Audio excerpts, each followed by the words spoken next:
Hi friends, ఈరోజు మనం పెసరట్టు కోసం నానబెట్టుకుంటున్నాము. నేను 2 గ్లాసెస్ పొట్టు పెసరపప్పు తీసుకున్నాను. 2 గ్లాసెస్ ఆఫ్ రైస్ తీసుకుంటున్నాను. దీన్ని 6 to 7 అవర్స్ నానబెట్టాలి.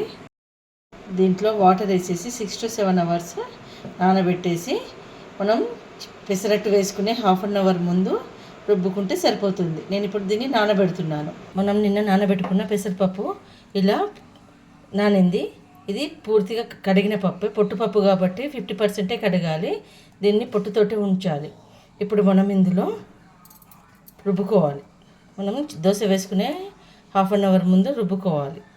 దీంట్లో ఏమేమి వేయాలో ఇప్పుడు నేను చూపిస్తాను. ఒక 4-5 పచ్చిమిర్చి,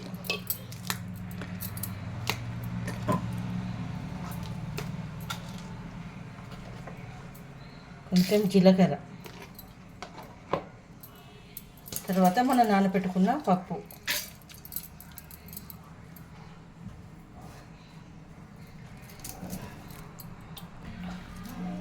వెల్లుల్లి రెబ్బలు వేసి మిక్సీ పట్టుకోవాలి మెత్తగా.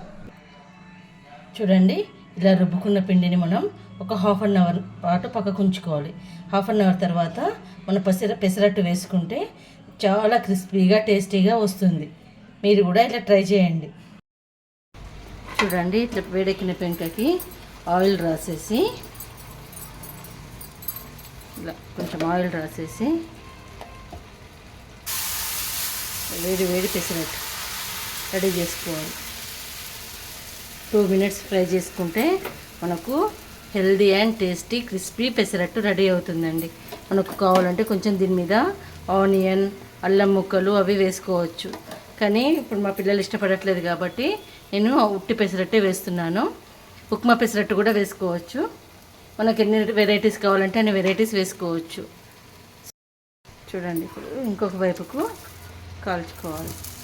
చూడండి, పర్ఫెక్ట్ పెసరట్టు రెడీ అయిందండి మనకు.